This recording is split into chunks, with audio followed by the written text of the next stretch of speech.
Silicon Valley, technology, art, green, and sustainability.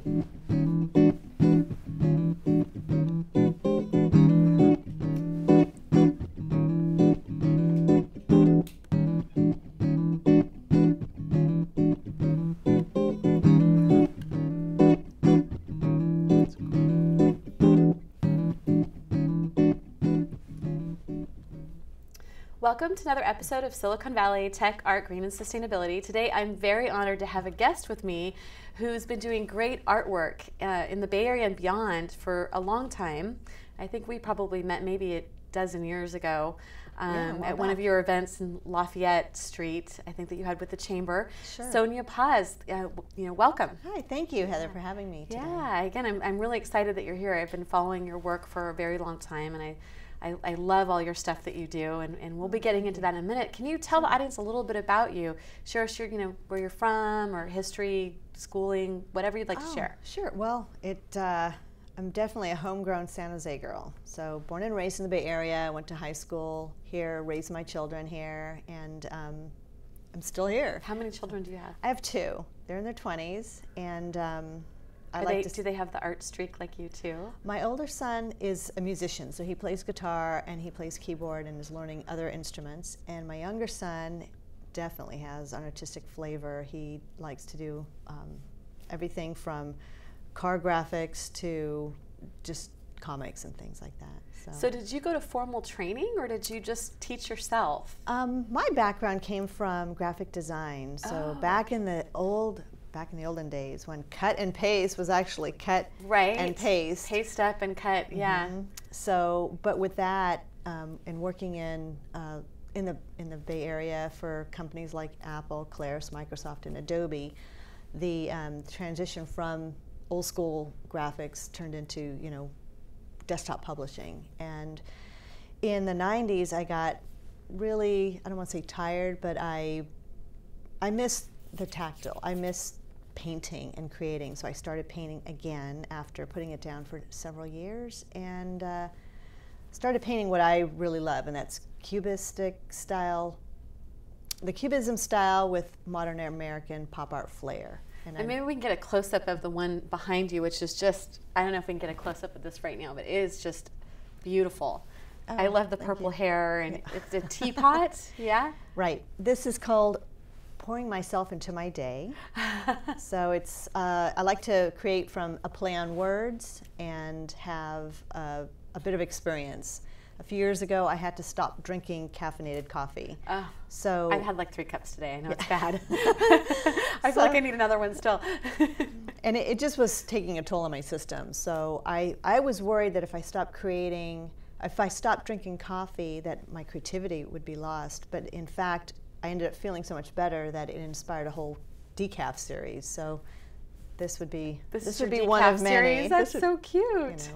So I think I might know the gal that it's representing slightly. Let's bring up the first slide right now too, and here's some more representation of your work. And I'm sorry you said that you think it's a little stretched or something. Oh, yes. Tell us what these are here.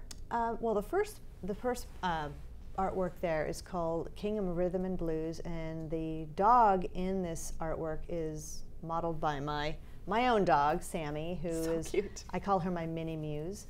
And my love for music, I grew up in a very musical household, so what better, energy and flavor for this artwork to be of my love of art, my love of animals.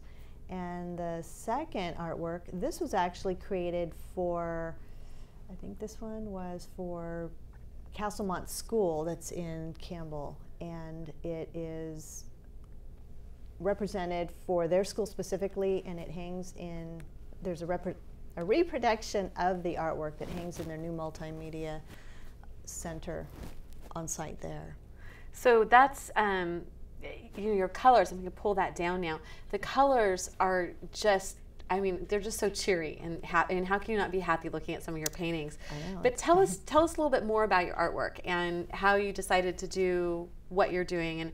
And I was thinking it was pop art, but you were explaining as something else a little bit earlier.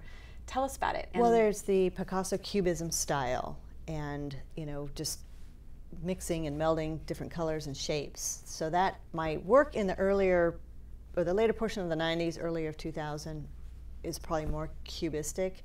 However, I've infused the pop art element into it, so you can see a lot of different things within the art, and your eye keeps wandering, and the colors definitely help bring out the contrast, and it just keeps it, I think it just keeps it really bold and cheery and upbeat. I love it. It's very fun and cheery. And you said you did some art before, and then you stopped, and then you started again. So how's that changed? How's your art morphed then? And again, I think we met probably more than 12 years ago, when you had the Lafayette Street. Right. So how's it changed over the years, and have you decided to change it? Well, when I was much younger, I did all kinds of art, from mixed media to oils, acrylic, watercolor, ceramic, and then of course life happens and you have family and you set those things aside. But once the kids got older and I wanted to experience more things, I started creating and putting together passions of things that I love. So, you know, with musical pieces and animals and scenery and vacations and things like that. So personal experience really is represented in the art. And even if I have maybe a bad experience, or if something unpleasant has happened or whatever, I try to basically paint up the positive. So. I'm going to pull up another slide now. I think I'm behind on the slides already, and here's some more work. I love the Lighthouse. Tell us what these two are. So these two pieces actually were done again for the Campbell School District, and the Lighthouse is called Beacon of Light, and that hangs the it's been reproduced into a giant aluminum panel that is at Sherman Oaks School by what is it, Fruitdale and Lee Avenue. And the left piece. The left piece. And then the right-handed piece, it's called, oh gosh, why can't I think of my own art? It is. It's okay. It's a tree. It's a tree. So and it's got. Root of Knowledge. So that one hangs over at Blackford School on Lee Avenue. And you got a swing in there. It looks like there's a bunny going into a rabbit hole, or in the bottom of the tree. There's a book. It's basically it's a book at the bottom, which is literature, but the tree is rooting into the book, and there's a tunnel that basically shows that there's knowledge beyond. And then the tree is representation of library and knowledge, and the root of foundation. It's just wonderful. We could pull that down again. It's a lot deeper than it. It's a lot deeper piece than it looks. You've got here on the table too. And this is what I remember about.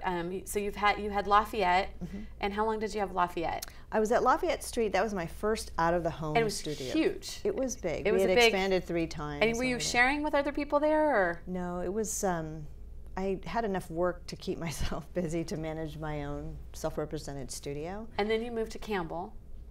Went to Santana Row for a little bit. Okay. And then after that, I ended up in Campbell. Yeah. And so now you have private studio that's not open daily to the public. Right.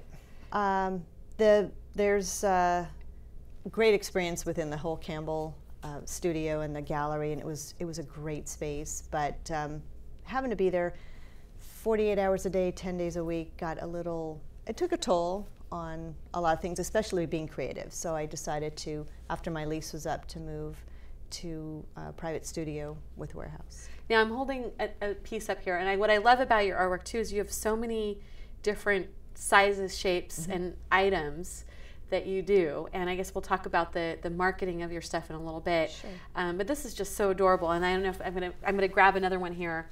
We can do a close up of that one too, and. You know, it's just so fun. You've just got so many wonderful pieces here. I don't know if we can get Bob to do a close-up of this one here. And, yeah, you know, it's just so cheery and fun. And I think it was clocks that I've bought for family one holiday, either birthdays or holidays. I bought clocks for everybody in the family because it's just so fun. Are you still doing clocks? Not at this time. Got watches here. We got watches. Yeah. The fun thing about the work is that it lends itself well for products and everything from posters to watches to coasters, and home furnishings, rugs. We did have the clocks for a while. We're I'd like to say we're in R&D, research and development, on how to make the products bigger, better, faster, stronger. So cool. So we're sort of putting that on hold and seeing what cool things that we can come up with. And I think, again, I'm behind on the slides. I think we can pull up the third slide now, which I was going to pull up when we were talking about your studio space.